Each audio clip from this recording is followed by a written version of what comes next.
پردہ نشین اسلامی ماؤں اور بہنوں، گزشتہ جمعہ حجاب کے سلسلے میں ہم نے کچھ باتیں سماعت فرمائی کہ پردہ حجاب عورت کے تحفظ کا ذریعہ، اس عنوان پر کئی باتیں ہم سماعت فرما چکے۔ موجودہ حالات کے پیش نظر انشاءاللہ آج کے خطبہ جمعہ میں اسی عنوان کو جاری رکھتے ہوئے بالکل مختصر وقت میں اپنی بات کو ختم کرنے کی کوشش کروں گا۔ حجاب یا پردہ یہ عورت کے تحفظ کا اہم ذریعہ ہے۔ بے حجابی، بے پردگی، بے حیائی کا راستہ، بے حیائی کا دروازہ ہے۔ قرآن مجید میں اختلاط مرد و زن، مرد اور عورت کا آپس میں اختلاط، ملنا جھلنا، شریعت میں اسے سختی سے منع کیا گیا اور عورت کے لیے یہ تعلیم دی کہ وہ پردے کا اہتمام کرے، بے پردگی سے بچے رہے۔ فتنہ قرار دیا گیا عورت کے لیے، اگر وہ بے حجابی کرتی ہے تو مردوں کے لیے فتنہ بنتی ہے۔ جو معاشرہ حیا کی تعلیم دیتا ہے، جہاں حیا کی اہمیت ہے، حجاب کا اہتمام کیا جاتا ہے، وہ معاشرہ بے حیائی سے بچا ہوا رہتا ہے، بے پردگی سے بچا ہوا رہتا ہے۔ شریعت میں جہاں یہ حکم دیا، سورہ احزاب آیت نمبر 33، وَقَرْنَ فِي بُيُوتِكُنَّ وَلَا تَبَرَّجْنَ تَبَرُّجَ الْجَاهِلِيَّةِ الْأُولَى، عورت کا دائرہ کار اس کا گھر ہے۔ شریعت نے حکم دیا کہ عورتیں اپنے گھر میں بیٹھی رہے، ضرورت کے بغیر گھر سے باہر نہ نکلے، اور عورت کے لیے بہترین امن کا اگر کوئی گہوارہ ہے تو وہ اس کا گھر ہے، اور اللہ کے رحمت کے سب سے زیادہ قریب عورت اس وقت ہوتی ہے جب وہ گھر میں رہتی ہے۔ بلا ضرورت گھر سے باہر نکلنا عورت کے لیے منع کیا گیا۔ اسی طریقے سے شریعت نے حکم دیا وَلَا تَبَرَّجْنَ تَبَرُّجَ الْجَاهِلِيَّةِ جاہلیت الاولیٰ، کہ عورتیں بے پردگی کا اظہار نہ کرے۔ تبرج کہتے ہیں بے حجابی، بے پردگی، اور بے حجابی کے تمام راستوں کو منع کیا گیا۔ عورت جب گھر سے نکلے گی تو کس انداز سے نکلے گی، شریعت نے یہ بھی حکم دیا، شریعت نے یہ تعلیم دی۔ اے نبی صلی اللہ علیہ وسلم، قُل لِأَزْوَاجِكَ وَبَنَاتِكَ وَنِسَاءِ الْمُؤْمِنِينَ يُدْنِينَ عَلَيْهِنَّ مِنْ جَلَابِيبِهِنَّ۔ اے نبی صلی اللہ علیہ وسلم، آپ اپنی بیویوں، بیٹیوں کو اور عام عورتوں کو حکم دے کہ وہ پردہ کر لیا کرے، حجاب کا اہتمام کرے۔ جلاب، جلباب، یہ تمام چیزیں حجاب کے لیے استعمال ہوتے ہیں۔ یدنین علیہن من جلابیبہن، کہ جلباب لٹکا لے، اور جلباب کہتے ہیں کہ ایک موٹی بڑی چادر اس انداز سے ڈال لینا کہ ایک آنکھ کھلی رہنا۔ ازواج مطہرات اور دیگر امہات المومنین، دیگر صحابیات جس انداز کا حجاب کیا کرتی تھی، شریعت نے اس کا بھی ذکر کیا کہ ایک چادر اس انداز سے ڈھانک لیتی کہ ایک کونا، جسے گھونگھٹ کہا جاتا ہے، سامنے سے بالکل ایک آنکھ نظر آئے، بس اس کے علاوہ کوئی چیز نظر نہ آئے جسم کی، نہ جسم کے زیورات نظر آئے، نہ جسم کی کوئی ساخت نظر آئے، بلکہ اوپر سے لے کر نیچے تک پورے اپنے آپ کو موٹی چادر سے ڈھانپ لینا، یہ حجاب ہے شرعی۔ اگر کوئی فینسی برقعے پہن رہے ہیں، ایمبرائڈنگ کے ٹائٹ برقعے پہن رہے ہیں، تو یہ عام لباس کے اندر آتا، حجاب کے اندر نہیں آتا۔ حجاب یعنی چھپ جانا۔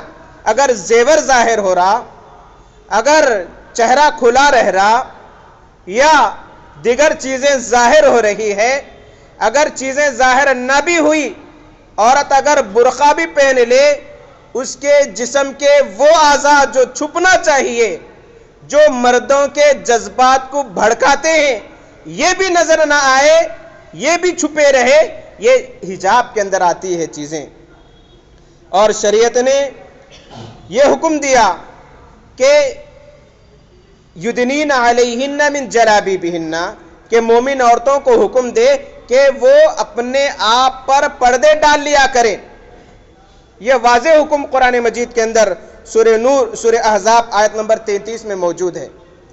اختلاط مرد و زن سے منع کیا گیا، اور تبرج، ولا تبرجنا تبرج الجاہلیہ کہا گیا کہ جاہلیت کی طرح بے پردگی کا اظہار نہ کرے۔ تبرج کہتے ہیں خوشبو لگا کر نکلنا، جس سے دوسرے لوگ وہ خوشبو سونگھ کر متاثر ہو یا عورت کی طرف مائل ہو۔ اللہ کے نبی صلی اللہ علیہ وسلم نے جہنمی عورت قرار دیا ایسی عورت کو جو مردوں کے پاس سے عطر لگا کر، خوشبو لگا کر یا خوشبودار چیزیں لگا کر نکلی تاکہ عورتیں مرد ہماری طرف مائل ہو۔ سختی سے منع کیا گیا، نرم آواز سے بات کرنا منع کیا گیا، اجنبی مردوں سے خوشبو لگا کر نکلنا منع کیا گیا تاکہ بے حیائی نہ ہو، مردوں کے جذبات نہ بھڑک اٹھے۔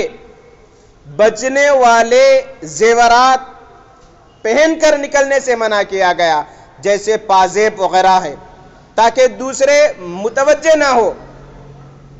غیر محرم سے مصافحہ کرنے سے منع کیا گیا تاکہ برے جذبات، برے خیالات دل میں نہ آئے۔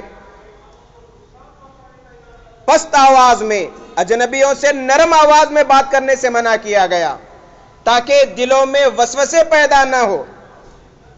تو یہ تمام چیزیں اس لیے شریعت نے واضح کی کہ تاکہ حیا، عزت، عصمت محفوظ رہے، اور اس انداز سے چلنے سے بھی منع کیا گیا کہ نہ دیکھنے والے بھی دیکھیں۔ شریعت نے پردے کا حکم دیا اور فرض قرار دیا۔ رب العالمین نے قرآن مجید میں فرمایا وَإِذَا سَأَلْتُمُوهُنَّ مَتَاعًا فَاسْأَلُوهُنَّ مِنْ وَرَاءِ حِجَابٍ، کہ جب کبھی تمہیں، یہ بھی سورہ احزاب کی آیت نمبر 35 ہے، اجنبیوں سے کہا گیا وَإِذَا سَأَلْتُمُوهُنَّ مَتَاعًا، اگر کسی کو کچھ مانگنا ہو، پوچھنا ہو، بات کرنا ہو، اجنبی عورتوں سے، لڑکیوں سے کوئی ضرورت ہو، وَإِذَا سَأَلْتُمُوهُنَّ مَتَاعًا فَاسْأَلُوهُنَّ مِنْ وَرَاءِ حِجَابٍ، کہ پردے کے پیچھے سے مانگے، پردے کے پیچھے سے مسئلے مسائل طلب کرے۔ یہ حکم امہات المومنین کے لیے ہے، لیکن عمومی طور پر ساری مسلمان عورتوں کے لیے ہے کہ کچھ پوچھنا ہو، بات کرنا ہو تو پردے کے پیچھے۔ کیوں پردے کا حکم دیا گیا؟ اس کی ایک واضح دلیل ذَلِكُمْ أَطْهَرُ لِقُلُوبِكُمْ وَقُلُوبِهِنْ، تاکہ تمہارے دل اور ان کے دل پاک ہو جائے۔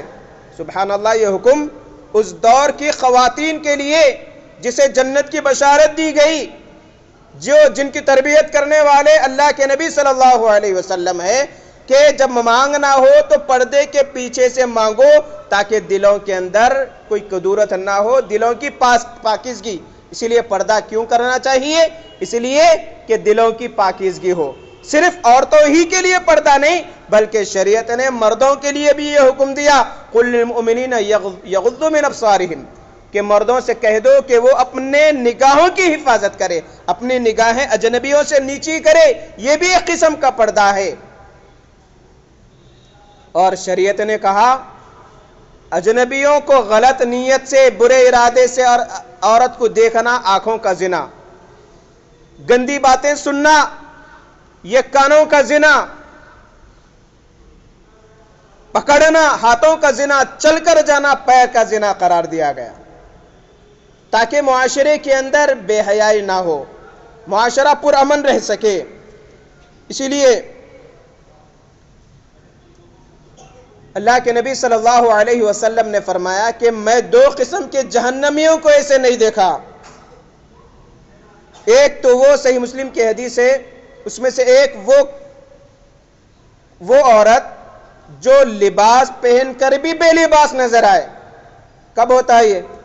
لباس پہننے کے باوجود بے لباس نظر آنا، بالکل ٹائٹ کپڑے پہننا۔ آج ہماری دعوتوں کا جائزہ لیجئے، کس طریقے سے تیار ہو کر خواتین جاتی ہے، کس طریقے سے بے حیائی کا اظہار ہوتا ہے۔ اور عام طور پر دعوتوں میں، شادیوں میں، خیر لوگوں سے تو بچ سکتے ہیں، لیکن ویٹر سے کہاں بچ سکتے ہیں؟ ویٹرز مرد رہتے ہیں، وہ اندر گھس جاتے ہیں۔ اسی لیے جب کبھی شادیوں کا اہتمام کرے تو ساتھ ہی ساتھ دعوت دینے والے اس بات کا خیال رکھے کہ خواتین میں لیڈیز ویٹروں کا انتظام ہو، تاکہ ہماری بہنیں، ہماری مائیں کہ حسن کی نمائش نہ ہو۔ ایک مرد سے بھی پردہ کرنا ہے، 1000 مردوں سے بھی پردہ کرنا ہے۔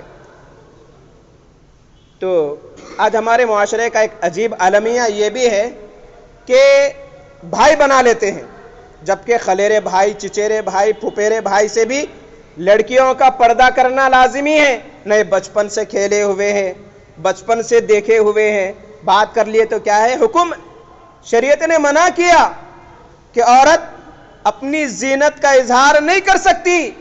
چند مخصوص رشتے بتائے گئے، ان رشتوں کو بتا کر اپنی بات کو ختم کرتا ہوں۔ قل للمؤمنات یغضضن من ابصارهن ويحفظن فروجهن، اے نبی صلی اللہ علیہ وسلم مومنات سے کہہ دیجئے کہ اپنی نگاہیں نیچی کرے، اپنی شرمگاہوں کی حفاظت کرے، اپنی زینت کا اظہار نہ کرے مگر جو خود بخود ظاہر ہو جائے چھپانے کے باوجود۔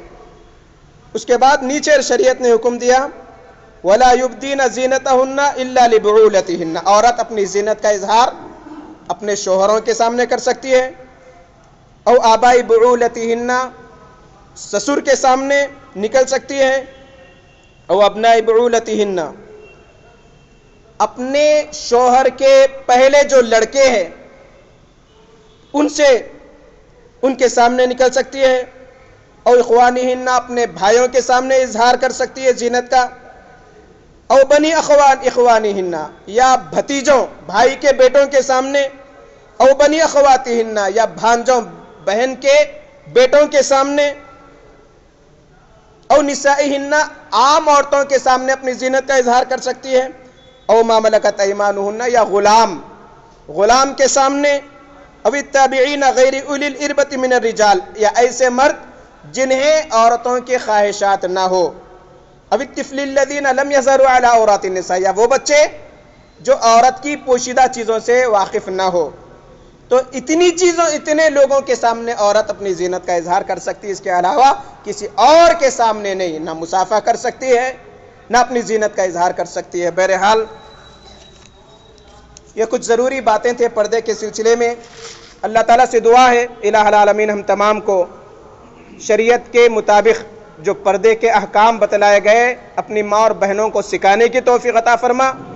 سرپرستوں کو اللہ یہ توفیق دے کہ وہ اپنی بچیوں پر نظر رکھے، انہیں باحجاب بنائیں، بچپن سے انہیں اسکاف اور اپنے چہرے، اپنے اعضائے زینت بچپن سے لوگوں سے بچائے رکھنے کی انہیں تعلیم دینے کی اللہ توفیق دے۔ الہی مسلم ماں اور بہنوں کو یہ توفیق دے کہ وہ پردے کا مذاق نہ بنائے بلکہ پردے کا اہتمام شرعی حکم سمجھ کر کرے۔ اللہ تعالیٰ شرعی تعلیمات پر عمل کرنے والا بنائے۔ الہی جو بیمار ہے صحت عاجلہ شفاء کاملہ عطا فرمائے۔ الہی جو پریشان حال ہے ان کی پریشانیوں کو آسانیوں میں بدل دے۔ آمین۔ بارک اللہ